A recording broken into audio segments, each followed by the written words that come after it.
G'day folks, Andy here from McDowell Manor.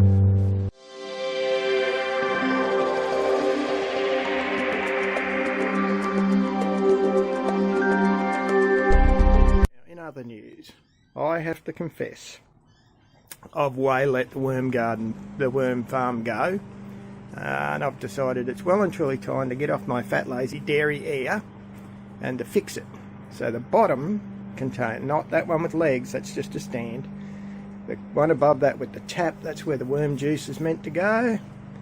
The one above that is the first layer of worms, which is now completely dried out, and I'm going to throw it in the compost. The one above that is where the worms are, so they're about to move down and become the second layer. And the top layer, I'm going to work out a way of having to stand it on top. I might even have to swap out the box. See if I can find one the same size as the top one. I've got a few around somewhere, so I'll have a look at that. But let's redo the worm farm and I'll show you how it goes. Shifted an avocado just to prove that there are in fact worms in here, because it's probably pretty difficult to tell with all the garbage in there.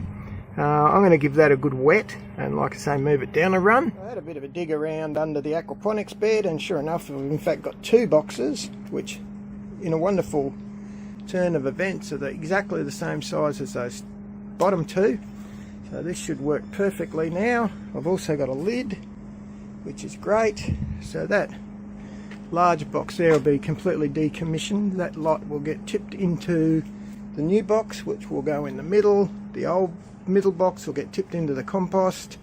It'll go on top with some potting mix and a bit of food scraps, and hopefully that'll rejuvenate the worm farm before spring comes. I'll go and have a look at the big name hardware shops and see what they're selling their worm booster packs for. If they're not too dear, I'll pick one up. If they're terribly expensive, I won't. I'll add some dolomite to even out the pH in these things and try and get it going of its own accord.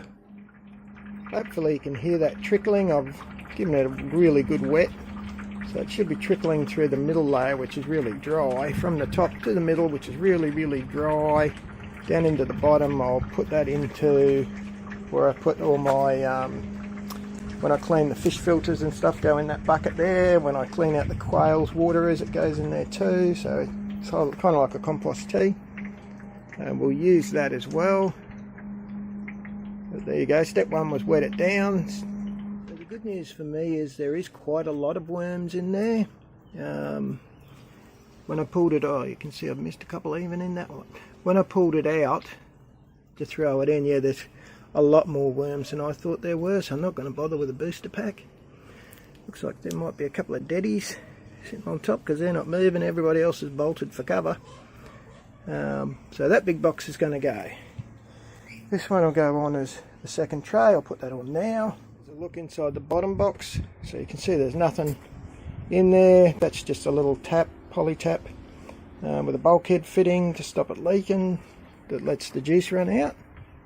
There's the second box with our worms in it, and our witch worm castings have now gone on top. The box has some premium quality potting mix, which is pretty much like a compost, and it's got some scraps, and I threw a few bigger chunks of worm in there. You can see some avocado, they love the worms.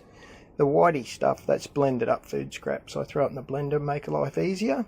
So there you go. The top one back on. I'll put that pile of crap there on top of it because it keeps the lid on. Once it starts to warm up a bit, I'll actually throw an old rag, wet an old rag, and throw that on top, on that top box as well, just to keep them nice and moist.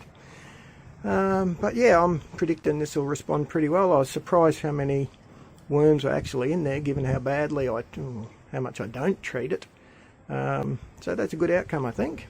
And there you go, rejuvenating the worm farm for spring.